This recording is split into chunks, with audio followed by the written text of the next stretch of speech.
आइए आपकी बाइबल्स को प्रेरितों के काम उसके 9 से लेकर 14 तक हम पढ़ ले। कलाम यूं कहता है, शाऊल जो अब तक प्रभु के चेलों को धमकाने और घात करने की धुन में था, महायाजक के पास गया और उसने दमिश्क के आराधनालयों के नाम पर इस अभिप्राय की चिट्ठियां मांगी कि क्या पुरुष क्या स्त्री जिन्हें वह पंथ पर पाए। आप इस पंथ को अंडरलाइन कर लीजिएगा, पंजाबी में बाइबल में मुझे नहीं पता क्या लिखा है, उन्हें बांधकर यरूशलेम में ले आए। परंतु चलते चलते जब वह दमिश्क के निकट पहुंचा तो एकाएक आकाश से उसको चारों ओर ज्योति चमकी और वह भूमि पर गिर पड़ा और यह शब्द सुना कि हे शाऊल तू मुझे क्यों सताता है। उसने पूछा, हे प्रभु तू कौन है? उसने कहा, मैं यीशु हूं जिसे तू सताता है। परंतु अब उठकर नगर में जा और जो तुझे करना है वह मैं तुझसे कहा जाएगा। जो मनुष्य उसके साथ थे वह अवाक रह गए, क्योंकि वो शब्द तो सुनते थे परंतु किसी को देखते ना थे। तब शाऊल भूमि पर से उठा, परंतु जब आंखें खोली तो उसे कुछ दिखाई न दिया और वह उसका हाथ पकड़कर दमिश्क को ले आए। वह 3 दिन तक ना देख सका, ना खाया, ना पिया, टेक्निकली फास्टिंग पे। दमिश्क में हनाया नाम का एक चेला था और प्रभु ने उसे दर्शन में कहा कि हे हनाया। उसने कहा, हाँ प्रभु। तब प्रभु ने उससे कहा, उठकर उस गली में जा जो सीधी कहलाती है और वहां पर तुझे एक टेढ़ा आदमी मिलेगा और यहूदा के घर में शाऊल नाम का एक तरसुसवासी को पूछ, क्योंकि देख वह प्रार्थना कर रहा है।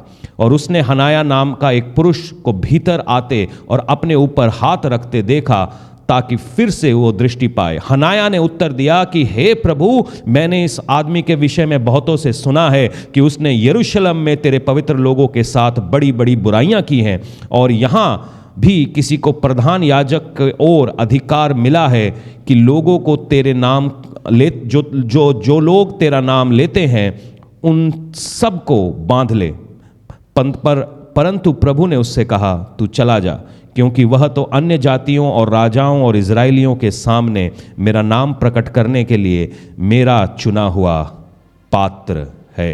Hallelujah, hallelujah, hallelujah. ये प्रार्थना करें कि परमेश्वर पवित्र आत्मा आज जो आप हमसे कहना चाहते हैं खुदावन, वो आज हमारे दिलों के अंदर पिता बस जाए। परमेश्वर आपका कलाम हमारे दिल, हमारे हृदय, हमारे मनों को परमेश्वर टटोलने वाला हो खुदावन।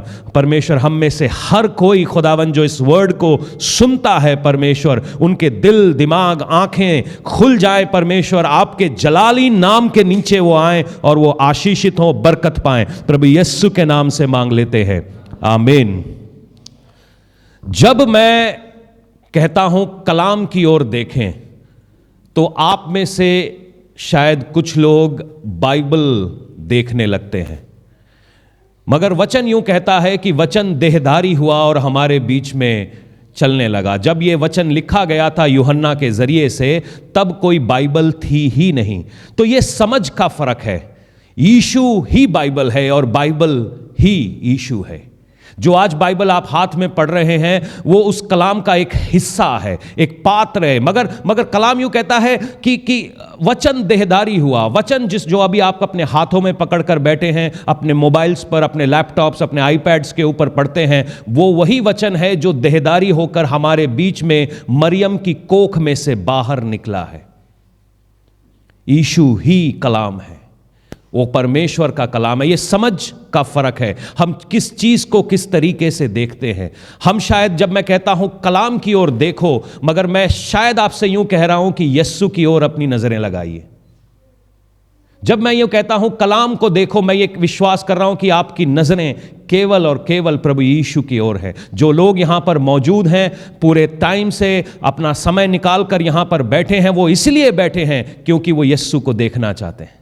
आमेन, ओके। हमारे सबको जानकारी है कि यीशु ही प्रभु है, आमेन, तभी आप यहां पर बैठे हैं। मगर तकलीफ यह है कि जानकारी जो है कई बार क्रिया में या एक्शन में तब्दील नहीं होती। जानकारी केवल जानकारी तक ही रह जाती है। ओके, जानकारी परमेश्वर का प्रकाशन या रेमा वर्ड बनकर हमारे सामने नहीं आता, क्योंकि हम बाइबल को जब एक किताब की तरह या साइंस या मैथ्स की किताब की तरह पढ़ते हैं, वो हमारे दिमाग में थोड़ी बहुत जानकारी ठूस देती है, मगर वो प्रकाशन में बदलाव नहीं आता। जो यीशु का वचन है, जब कलाम आपसे खुद बातें करने लगता है, वो रेमा वर्ड, वो बातें, वो लेवल कुछ और ही है। और यहां पर मैं कुछ बातों को सोच रहा था, और उसमें से एक बात थी कि इंफॉर्मेशन सभी के पास होती है, मगर इंफॉर्मेशन काम में तब्दील नहीं होती। कलाम यूं कहता है, वचन सुनते हो तो मानो भी। वचन सुनना एक आधा प्रोसेस है, उसको मानना उसका पूरा प्रोसेस है। हम सुनते हैं मगर शायद मानने में थोड़ी बहुत गड़बड़ हो जाती है। आपके जीवन में नहीं, मेरे जीवन में भी है। मेरे को मालूम है कि एक्सरसाइज करना ज़रूरी है, आप सभी को भी मालूम है। मेरे को मालूम है, मैंने अपने लिए राशन किया है कि मैं दिन में खाली एक बार ही मीठा खाऊंगा, हफ्ते में खाली एक बार ही तला हुआ खाना खाऊंगा, क्योंकि जो मैं आज करूंगा वो शायद मेरे को अगले 40 साल 50 साल मेरी मदद करे। जो मैं आज बीज बो रहा हूं वो अगले 40 साल 50 साल मेरी मदद करे। ये मुझे मालूम है कि मुझे एक ही मीठा खाना है, मुझे दिन में 2 चाय पीनी है, मगर कंट्रोल नहीं हो पाता। जब भी कभी अच्छा मीठा देखता हूं तो एक की जगह एक खाता हूं, फिर सोचा आज का कोटा पूरा हो गया, फिर मैं चाहता हूं कि कोई मेरे साथ ज़बरदस्ती करे, मेरे को एक और दे, और फिर मैं एक और उठा लेता हूं। फिर मैं घर से सोच के आता हूं मैं एक ही चाय पीऊंगा, मैं फ्लास्क में डाल के चाय बड़ी ईमानदारी से लेकर आता हूं। फिर मैं, हमारे यहाँ पे कुछ चालू लोग हैं, जब उनको चाय पीने का मन होता है, पास्टर जी चाय पियोगे, तो मेरा अप्रूवल लगा लेते हैं, मैं भी 3-4 चाय पी जाता हूं इन्हीं के चक्कर में। मना कर सकता हूं मगर इन्हीं के चक्कर में हो जाती है गलती। इंफॉर्मेशन है मेरे पास, मेरे को मालूम है कि मेरे को मीठा घट खाना है, तला कम खाना है, चाय 2 पीनी है। इंफॉर्मेशन है, जानकारी है मुझे, मगर जानकारी काम में तब्दील नहीं होती। बड़ी गड़बड़ बात है। हमारे साथ भी ऐसा ही है ना। मालूम है कि सवेरे उठ के सबसे पहला काम खुदा के पास जाना है, मगर छोटे को स्कूल जाना है, क्या करें। जानकारी है कि हमें कलाम पढ़ना है, कि क्योंकि वचन कहता है कि मनुष्य केवल रोटी से नहीं बल्कि परमेश्वर के मुंह से निकले हुए कलाम से जिंदा रहता है। तो हम, मगर सबसे पहली चीज हम क्या करते हैं, खाना बनाइए, पराठे। मालूम है, हमें मालूम है कि रोजा प्रार्थना रखना है, मगर उसी दिन शन्नों का ब्याह आ जाता है, क्या करें, कल अगले हफ्ते रख लेंगे, अगले हफ्ते 2 दिन का कर लेंगे। जानकारी है हम सभी को, मगर वो काम में तब्दील नहीं होती। हम सब जानते हैं कि यीशु जिंदा खुदा है, उसके जैसा कोई नहीं है, उसके जैसा कोई हो भी नहीं सकता, ना था, ना है, ना होगा। मगर फिर भी न जाने क्यों हम थोड़ी अलग अलग जगहों के ऊपर चलने लगते हैं। जब आप प्रेरितों के काम 9 को पढ़ते हैं, और 9 को आप इस तरीके से पढ़िए कि 9 के अंदर हम यूं देखते हैं कि एक नई चीज की शुरुआत हो रही है। प्रेरितों के काम 2 में जब हम पढ़ते हैं कि पवित्र आत्मा पतरस और उस 119 लोगों के ऊपर आई और 3000 लोगों ने सुसमाचार सुना और उनका मन छिद गया और वो परमेश्वर के सामने अंगीकार करने लगे कि हाँ प्रभु, हम पापी हैं, आप हमारे को नए जीवन का रास्ता बताएं। वहां पर प्रभु यीशु मसीह शरीर में मौजूद नहीं थे। ये चेले थे जो परमेश्वर को शरीर में देखते आए थे, मगर पहली बार ऐसा हुआ था कि प्रभु आसमान में उठा लिए गए थे और चेले अपने आप में थे। जो बातें उन्होंने उन 3.5 सालों में परमेश्वर के मुंह से सुनी थी, वो इंफॉर्मेशन को एक्शन में तब्दील करने का समय चल रहा था। 3.5 साल प्रभु इन लोगों के अंदर इन्वेस्ट करते रहे। अब इन्वेस्टमेंट को निकालने का समय था। पतरस खड़ा होता है और 3000 लोग दिल फिराते हैं। हालेलुया, प्रेज गॉड, परमेश्वर का शुक्रिया अदा हो। मगर आदमी थोड़ा सा गड़बड़ है। दुनिया में रहते रहते हम दुनिया की तरीके से हो गए। हमारे कान में परमेश्वर यीशु की आवाजें भी हैं, मगर साथ में दुनिया की आवाजें भी चलती रहती हैं। प्रभु यीशु मसीह ने जब ये चेले, ये जो 12 अपोस्टल, सुपर अपोस्टल्स बनाए थे, तो इनके अंदर एक यहूदा इस्करियोत भी था, जिसने चांदी के कुछ सिक्कों में प्रभु यीशु मसीह का सौदा कर दिया। कलाम यूं कहता है कि उसने फांसी के फंदे में लटक कर अपनी जान दे दी, और गिनती 12 से घटकर 11 में आ गई। अब क्योंकि प्रेरित पौलुस आत्मा से भी भरा हुआ था, मगर उसका एक साइड जो था वो शायद दुनियावी बातों में कहीं ना कहीं इधर उधर अटका हुआ था। तो सबने आपस में सलाह की, सबने आपस में सोचा कि हम क्या करें, अपनी गिनती को कैसे पूरा कर लें। तो उन्होंने सबको इकट्ठा किया, और बाइबल यूं बोलती है कि मत्थायस नाम का दो आदमियों को इकट्ठा किया और आपस में चिट्ठियां डाली। चिट्ठियां डालकर उन्होंने मत्थायस को चुन लिया। अब वो 12 पूरे हो गए थे। उन्होंने मत्थायस को शारीरिक रूप में चुन लिया, मगर सवाल यह था कि क्या उनको परमेश्वर ने चुना था? हमारे जीवन में भी कई सारे काम हम चिट्ठियां डालकर करते हैं। परमेश्वर, अगर वो मेरी बीवी बनने वाली है तो एक अच्छा वचन दे। यीशु ने लंगड़ों को चंगा किया, हालेलुया, बीवी बन गई। उसका नाम, सपोज अब किसी लड़की का नाम ऐसा समझ लीजिए एबिगेल है ना। अब परमेश्वर, अगर एबिगेल तेरी इच्छा है मेरी जिंदगी में तो दिख जाए, फिर उंगली भी वहीं पे रखते हैं, पहला राजा दूसरा राजा में ढूंढ के एबिगेल नजर आ गई।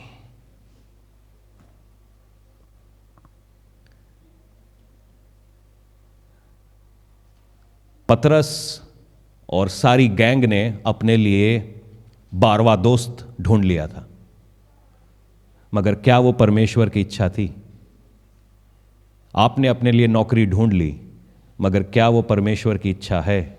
आपने अपने लिए छोकरी ढूंढ ली, तो क्या वो परमेश्वर की इच्छा है? आपने अपने लिए छोकरा ढूंढ लिया, क्या वो परमेश्वर की इच्छा है?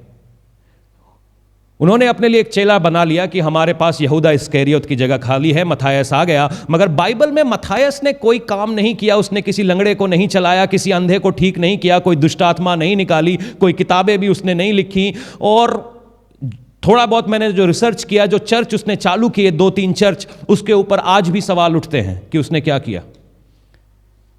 आदमी अपनी कंफ्यूजन को किसी ना किसी तरीके से सेट करने लगता है। ये जो शरीर है ना, ये बड़ा अजीब चीज है। इसी शरीर के अंदर परमेश्वर का पवित्र आत्मा रहता है, और बाइबल यूं कहती है जो आत्मा के चलाए चलते हैं वो परमेश्वर की संतान है। मगर साथ में हमारा शरीर भी है, जो एक तरीके से प्रोग्राम हो चुका है सोचने के लिए। एक प्रोग्रामिंग चल रही है उसके अंदर जो सोचने के लिए है। और जैसे ही हम चर्च के अंदर आते हैं, हम परमेश्वर को जानते हैं, परमेश्वर की तरफ देखते हैं, मगर दिमाग अभी भी हमारा दुनिया के अंदर काम कर रहा है। रोमियो 12:2 यूं कहता है कि इस संसार के सदृश्य ना बनो, बल्कि अपने मन के नए हो जाने से। तो जिस तरीके से आप संसार में सोचते थे, वो चर्च में आकर नहीं चलता। संसार ने कहा कि भाई तुम्हारी गैंग छोटी हो गई है, गैंग में एक आदमी भर दो, मगर क्या वो आदमी परमेश्वर की इच्छा था? क्या जो काम आप कर रहे हैं परमेश्वर की इच्छा? कई सारे लोग अपनी सेवकाइयां स्टार्ट करते हैं। मैं कल कलीसिया के साथ बांट रहा था, जो हमारे वॉलंटियर्स आए थे, करीबन कितने नंबर 86 चर्चेस जिनका हमें पता है धारीवाल के अंदर है, 86 चर्चेस, जिसके अंदर से करीबन, अगर मेरा नंबर अंदाजा सही है, तो 56 चर्चेज रजिस्टर्ड हैं, जिनको सरकार का पता है कि ये रजिस्टर्ड हैं, चर्चेज हैं। उसके अलावा हाउस फेलोशिप्स और फलाना ग्रुप, ये ग्रुप, वो ग्रुप, इतना सा धारीवाल, और उसमें इतने सारे चर्चेज। वचन कहता है हां कि मजदूर थोड़े हैं, खेत पके हैं, जितना आए उतना अच्छा। मगर कंफ्यूज्ड मजदूर जब काम पे आप बुला लेते हो तो घर की दीवार सीधी नहीं खड़ी होती कभी। उनको कंफ्यूजन आया, उन्होंने काम चालू कर दिया, और उनके कंफ्यूजन में 4-5 और कंफ्यूज्ड आदमी मिल गए। मैं किसी के खिलाफ नहीं हूं, मगर मैं ये सोच रहा हूं, कई बार लोग कहते हैं कि मैंने परमेश्वर की सेवा 35 साल तक की, परमेश्वर ने मेरी नहीं सुनी, मैं आज कर्जे में हूं। परमेश्वर तुम्हारे कंफ्यूजन के लिए क्यों पैसा भेजे? तुम कंफ्यूज थे, तुमने अपने कंफ्यूजन में काम स्टार्ट किया। किसी से तुमने पूछा? परमेश्वर से तुमने पूछा? वही वो पर्चियां फेंकी और उठा ली। उसके बाद हम कंफ्यूजन में 5 साल पूरे ईमानदारी से घुटने टेक के पैंट घिस लेते हैं, जीन्स फट जाती है, और फिर हम निकलते हैं, यार कुछ हुआ नहीं, कुछ बना नहीं हमारा, क्या करें? मैं तो सेवकाई करता हूं और फलाना जो सेवक है उसकी 10 गाड़ियां हैं, मगर मेरे को तो 10 गालियां मिलती हैं। क्या क्या ये हो क्या रहा है? क्योंकि शायद कहीं ना कहीं हम कंफ्यूज्ड हैं, हमने परमेश्वर से सुना नहीं। क्योंकि अगर आप परमेश्वर से सुन लेते तो आपको मालूम चलता कि अभिषेक होना और अभिषेक को काम में लाना ये 2 अलग अलग चीजें हैं। दाऊद जब एक बच्चा था उसका अभिषेक हुआ था, मगर जब वो काम में लाया वो 30 साल का हो चुका था। उसको 15 साल की वेट या 15 से 20 साल की वेट करनी पड़ी। जब वो राजगद्दी पर बैठा पूरी तरीके से, वो 40 साल का था। हम में से बहुत सारे लोगों को आदत है वेट ना करने की, क्योंकि इंस्टेंट चाहिए, सब कुछ इंस्टेंट चाहिए। मैगी 2 मिनट का नूडल है, मगर जब आप उसको खा लेते हो वो आपके पेट के लिए सही नहीं है। 2 मिनट में बन तो जाता है और आपकी भूख भी मिट जाती है, मगर खाने से हर चीज जो आप अपने मुंह के अंदर डालते हो वो अच्छा नहीं है। परमेश्वर का वचन यूं कहता है कि एक व्यक्ति था शाऊल, और शाऊल जो था एक जुझारू व्यक्ति था, वो एक फरीसी था, और फरीसी अपने धर्म की रक्षा करने निकल चला था। उसने इतना पावरफुल आदमी था कि वो महायाजक के पास चला जाता है, और महायाजक से वो पर्ची भी ले आता है कि मैं दमिश्क को जा रहा हूं, कि जो कोई आदमी पथ पर दिखेगा, क्योंकि क्रिश्चियन नाम का शब्द था ही नहीं, चर्च भी कुछ नहीं था, यहां पर लिखा है पथ पर दिखेगा। जो वो रास्ते के पीछे चलेंगे, जो वो मार्ग, सत्य और जीवन प्रभु यीशु मसीह हैं, जो कोई भी यहूदी उस यीशु मसीह का नाम ले रहा होगा, उसको मैं दमिश्क से खींचकर यरूशलेम को लाने वाला हूं। क्या औरत, क्या आदमी, मैं कोई परहेज नहीं करूंगा। और कलाम यूं कहता है वो पथ पर चलता रहा था, वो भी पथ पर चल रहा था, ऑपोजिट डायरेक्शन में चल रहा था। वचन यूं कहता है कि वो दमिश्क के रास्ते पर था और एक बिजली चमकी। बिजली चमकी खाली साउल को पता है, वो रोशनी है। यीशु मसीह कहता है जगत की ज्योति मैं हूं। सब लोग जो उसके आजू बाजू थे, उन्होंने किसी ने रोशनी नहीं देखी, रोशनी केवल साउल ने देखी। उन्होंने सुना, देखा नहीं। बहुत फर्क है। जब उन्होंने सुना, यीशु साउल से बात करने लगा कि तू मुझे क्यों सताता है। शाऊल तो कभी यीशु से मिला भी नहीं, तो उसको सता कैसे सकता है? क्योंकि जब कोई चर्च से पंगा लेता है, वो चर्च से नहीं लेता, वो प्रभु यीशु से लेता है। किसी की बात समझ में आई? जब शैतान आपके पीछे पड़ा है, वो आपके पीछे नहीं पड़ा है, वो यीशु के आंख को टच कर रहा है, वो यीशु को छू रहा है। चर्च को मालूम ही नहीं है कि मैं और यीशु एक है, क्योंकि जब कभी भी हम उस रोटी और उस लहू की वाचा में हिस्सा लेते हैं, हम एक बन जाते हैं, एक परिवार बन जाते हैं, एक देह बन जाते हैं। और कभी भी शैतान आपके पीछे आता है। इसीलिए वचन, ये जो गीत है, डरो मत चुपचाप खड़े रहो। हमको कुछ करने की जरूरत नहीं है, वो करने वाला है आपके लिए। आपका काम केवल खड़े होना है, आपका काम भागना नहीं है, आपका काम है खड़े होकर इस सामना करना, क्योंकि वो खुद निपट लेगा। वहां पर कोई प्रार्थना नहीं कर रहा था कि यीशु साउल को रोको, वो खुद शाऊल से मिलने आ गया। कलाम यूं कहता है कि वो अंधा हो गया। जिसकी आंखों में गुस्सा था, जिसकी आंखों में खौफ भरा हुआ था, वो अंधा हो गया। ऐसे कई सारे अंधे आजकल अलग अलग नाम से फेसबुक का और यूट्यूब पे आपको नजर आ जाएंगे। और मजे की बात है, उस अंधे को, टेढ़े आदमी को एक सीधी जगह पर रखा। मेरे हिसाब से जब भी मैं इस पूरे चैप्टर को पढ़ता हूं तो सबसे ज्यादा जो ड्रामा है मुझे यहीं पे नजर आता है, द ड्रामेटिक कन्वर्जन। कन्वर्जन नाम का कुछ होता नहीं है चर्च के अंदर।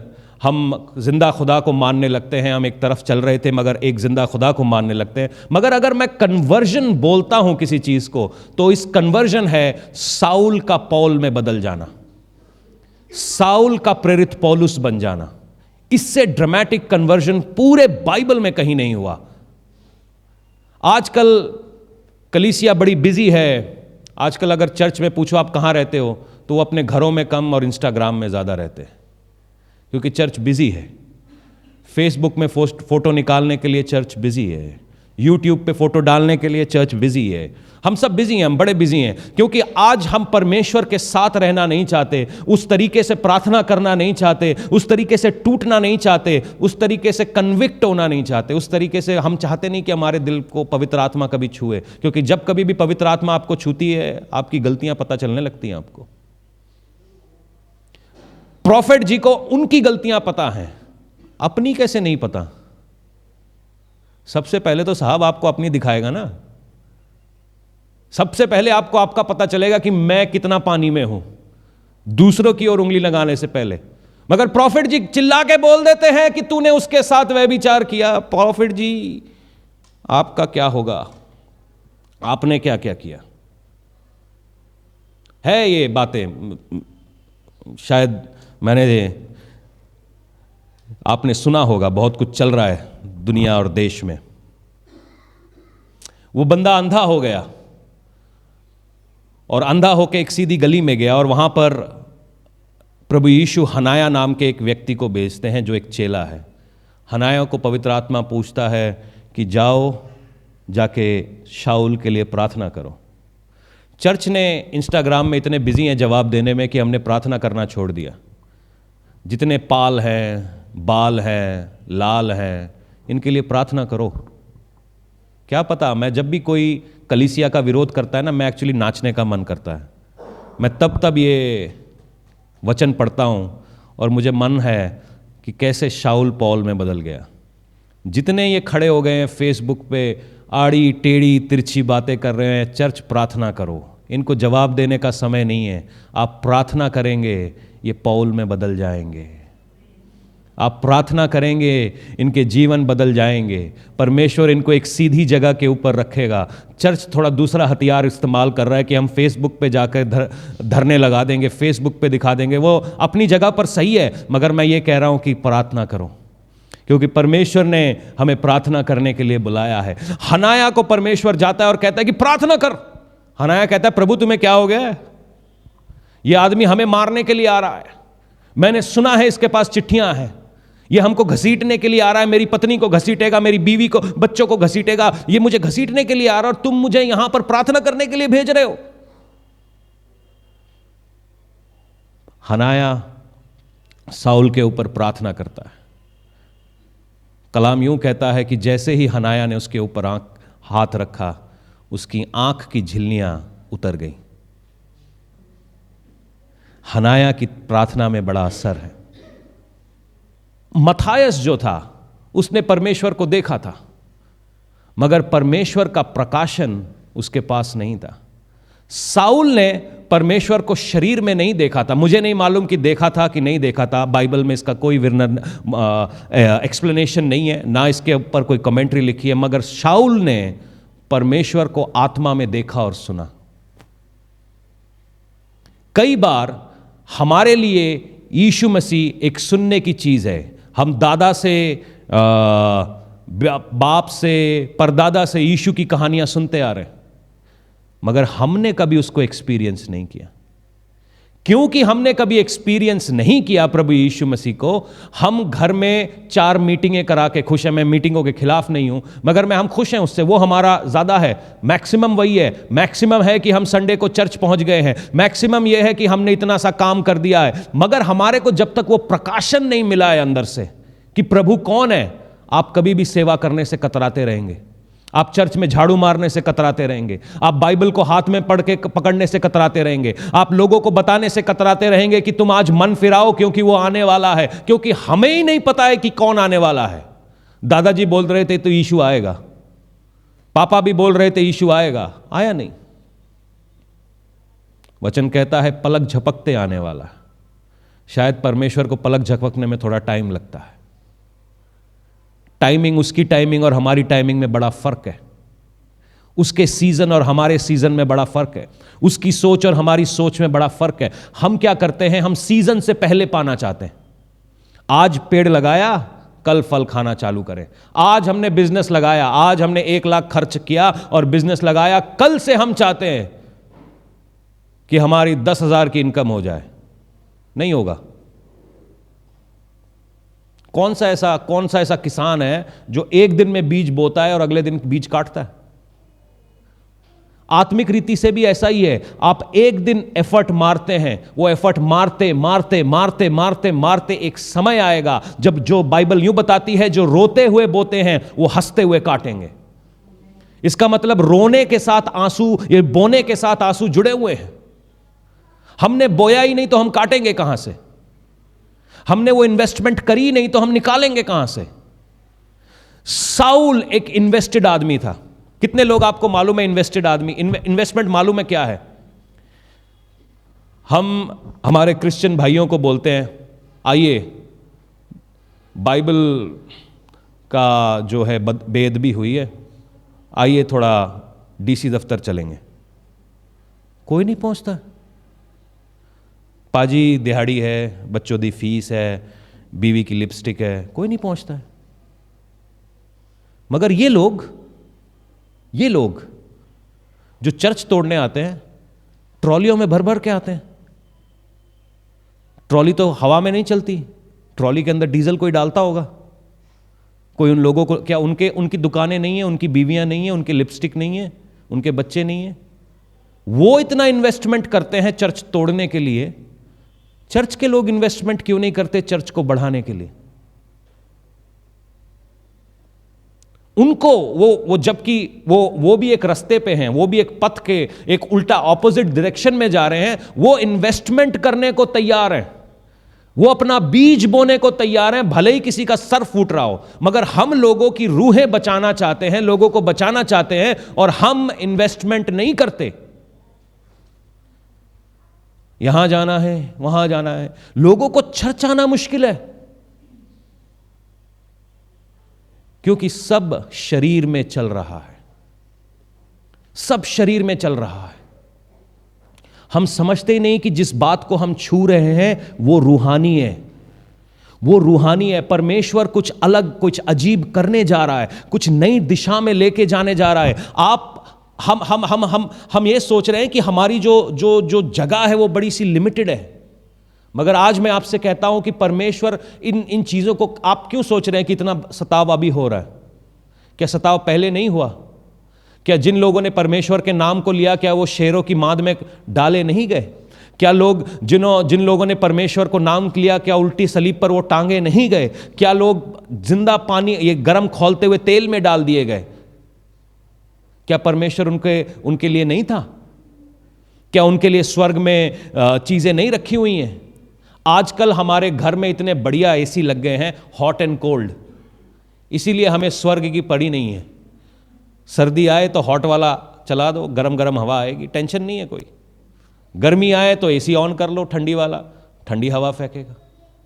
इसीलिए आजकल हम स्वर्ग की जाने की तैयारियां नहीं कर रहे। स्वर्ग इत्थे ही है आड़ा, 5 मरले होर जगह बधा लिए, ਵਧਾने बाद इटैलियन मार्बल पा दिए, स्वर्ग इत्थे ही आड़ा।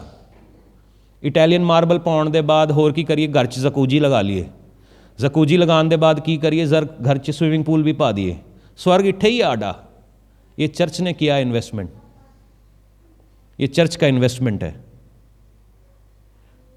दुश्मन से हमें सीखना चाहिए इन्वेस्टमेंट कैसे कर रहे हैं। आपने शायद गौर नहीं फरमाया होगा, अगर आप ध्यान से सुनेंगे, लाउड स्पीकर बढ़ गए हैं पिछले 6 महीने में। शायद मुझे मालूम नहीं आप कब सो के उठते हैं, मगर मैं जब उठता हूं तो लाउड स्पीकर की आवाज़ें बढ़ चुकी हैं। हर रोज़ अगर आप इस छत के ऊपर खड़े होंगे, मैं एक्चुअली यहाँ धारीवाल के लिए प्रेयर करता हूँ, आपको एक ना एक दिशा से लाउड स्पीकर सुनाई देगा। उनके मैसेजेस कैसे हो गए। मैं हाल ही में एक दुकान में गया, दुकान का नाम नहीं बताऊंगा, धारीवाल में थे, तो वहाँ पे बाबा जी का सत्संग चल रहा था। बाबा जी सत्संग के बीच में बात करते हैं, चर्चों में ऐदा होता है, और बाबा जी फिर बात करते हैं, पास्टर ऐदा कहते हैं। उतने में ही मैं अंदर घुस गया, उसने बंद कर दिया। हम क्या कर रहे हैं? हम क्या कर रहे हैं?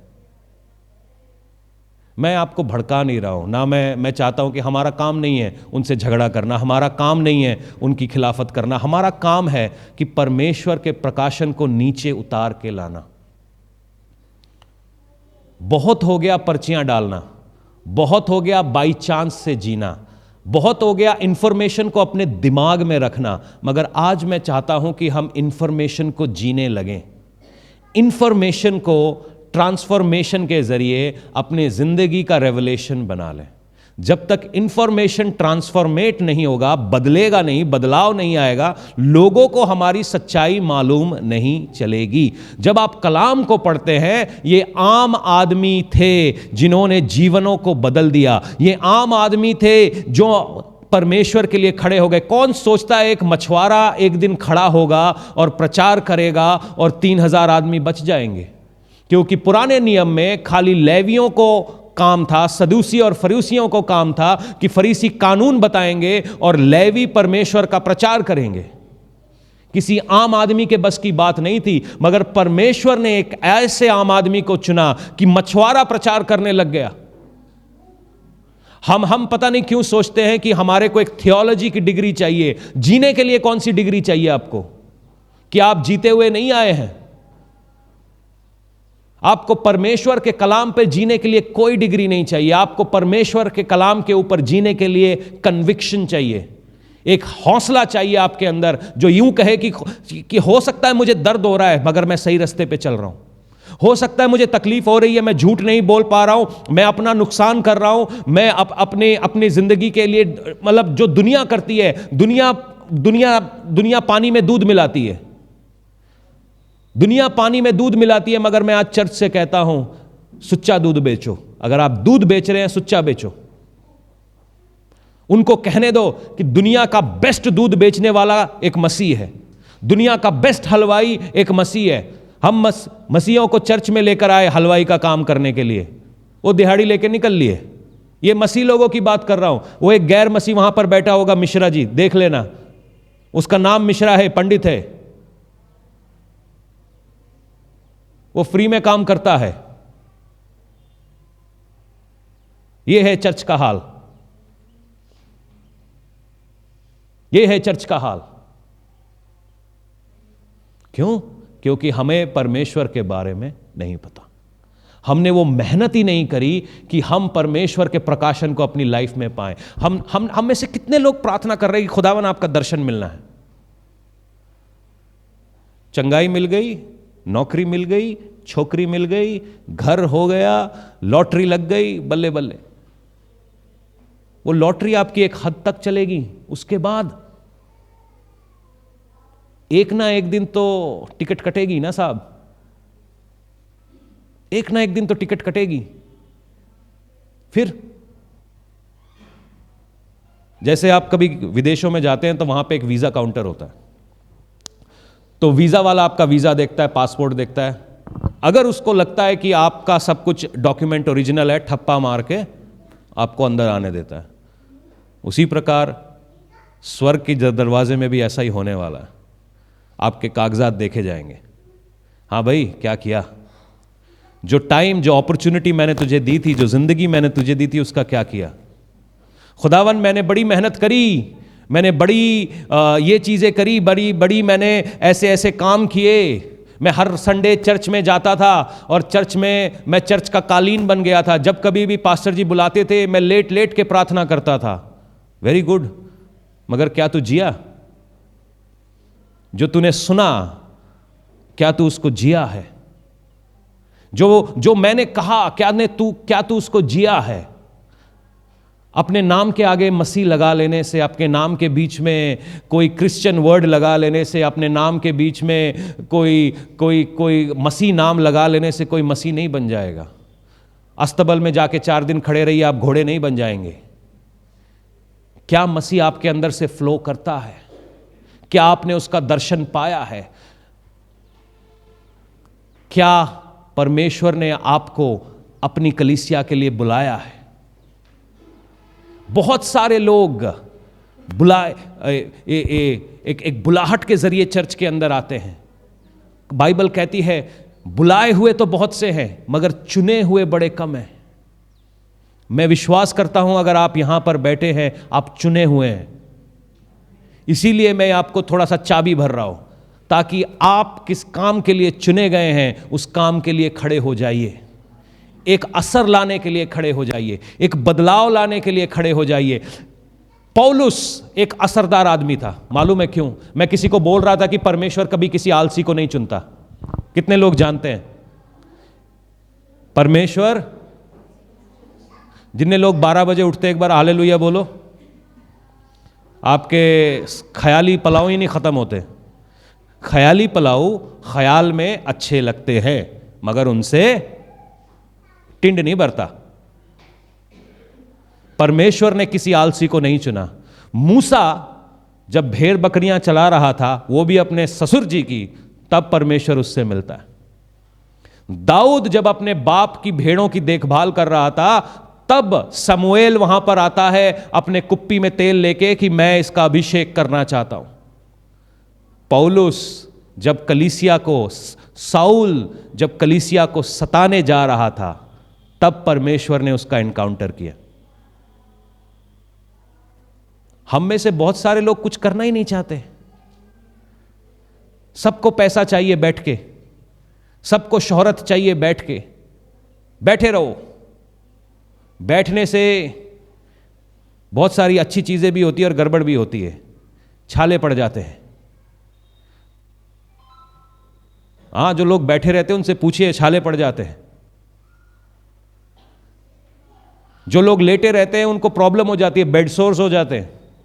आत्मिक रूप से भी कई लोग बैठे हुए हैं और आत्मिक रूप से कई लोग लेटे हुए हैं। परमेश्वर आज उनको कहता है कि उठ खड़ा हो। अगर मैंने तुझे चुना है तो तू क्यों सोता है? तू क्यों सोता है? तू क्यों सो रहा है? क्योंकि परमेश्वर चलते चलते लोगों से बात करना चाहता है। जो किसी मिशन के लिए चल रहे हैं, किसी बात के लिए चल रहे हैं, आज परमेश्वर उनसे कहना चाहता है कि मेरी तरफ मुड़ के देख। आज परमेश्वर से कहो कि पवित्र आत्मा आज मेरे दिल को इस तरीके से छुए कि परमेश्वर मेरा दिल कन्विक्ट हो जाए। पिता, मेरे दिल को छू खुदावन। मैं ये धकोसलेबाजी से और ऊपरी नाम से, ऊपरी नाम की क्रिश्चियनिटी से मैं थक चुका हूं। आज असर वाले लोग हों। हमारे यहां पर ऐसे लोग हों जो प्रार्थना करें और मुर्दे जी जाएं। हमारे यहां पर ऐसे लोग हों जो प्रार्थना करें और अंधे देखने लगे। हमारे ऐसे लोग हों जो देशों के लिए प्रार्थना करें और परमेश्वर के जरिए से वो देश बचाए जाएं। हमारे ऐसे लोग हों जो नगरों का नाम लेकर अपने घर के ऊपर प्रार्थना करें, state by state, UP, Bihar, Chhattisgarh, Orissa. खुदावन, आज मैं इन सारी जगहों के लिए खड़ा होना चाहता हूं, इनके लिए प्रार्थना करना चाहता हूं, इन देशों को बचाना चाहता हूं। कलाम कहता है कि मांग और मैं तुझको नोट दे दूंगा। क्या कहता है? कि मांग, मैं तुझे जाति जाति के लोग दूंगा, देश देश के लोग तेरे लिए, तेरी निज संपत्ति कर दूंगा।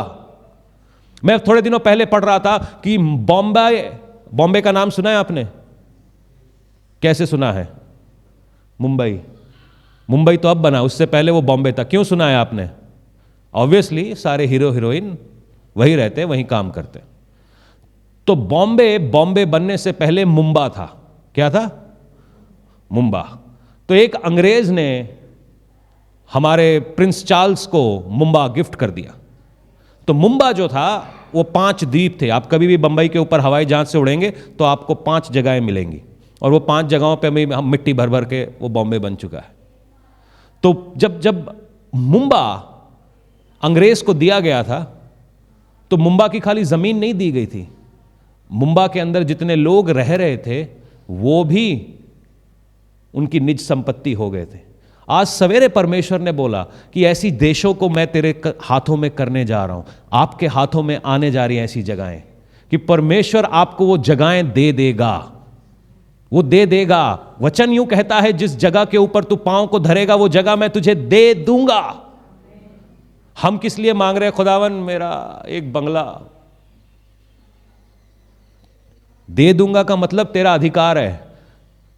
आपको क्या लगता है एलिया वो विधवा का सांडू भाई था? सांडू भाई नहीं, क्या बोलते हैं, ब्रदर इन लॉ था, हैं? कोई रिश्तेदारी थी जो जराफात की विधवा थी। हक से एलिया वहां पर जाता है, कहता है पहले रोटी मुझे दे, पहले रोटी। उसकी कोई रिश्तेदारी नहीं थी, उनकी कोई पहचान भी नहीं थी, मगर परमेश्वर ने वो जगह एलिया के हाथ में कर दी थी। और जैसे ही उस आकाल में एलिया पांव रखता है, वो आकाल आकाल नहीं रहता, पार्टी में चेंज हो जाता है। वचन यूं कहता है, वो विधवा और उसका घराना खाते रहे।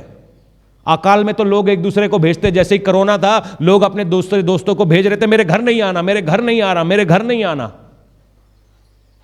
मगर जैसे ही परमेश्वर का दास वहां पर जाता है, परमेश्वर का दास वहां पांव रखता है, चीजें बदल जाती है। ये सारी बातें क्यों संभव हुई? क्योंकि वो परमेश्वर से मिला। मैं आज आप कलीसिया से कहता हूं कि परमेश्वर से मिलने की तैयारी कर दो, मरने की तैयारी मत करो। आप लोग सब सोच रहे हैं कि हम मर के परमेश्वर से एक दिन तो जाना ही है, इतनी जल्दी क्या है भैया, आराम से मिलेंगे। आज अगर आप पावर के साथ काम करना चाहते हैं, अथॉरिटी के साथ काम करना चाहते हैं, आपका टाइम आज है, ये टाइम है आपका। यहां से शुरुआत करिए, यहां से खुदावन को कहिए कि परमेश्वर मैं आपसे मिलना चाहता हूं। आज एक सेकंड के लिए अपनी तकलीफों को आप साइड में रख के परमेश्वर से मिलिए। जो पतरस लंगड़े को चला सकता है, क्या वो अपने घर में बीमारों को चंगा नहीं कर सकता? हां?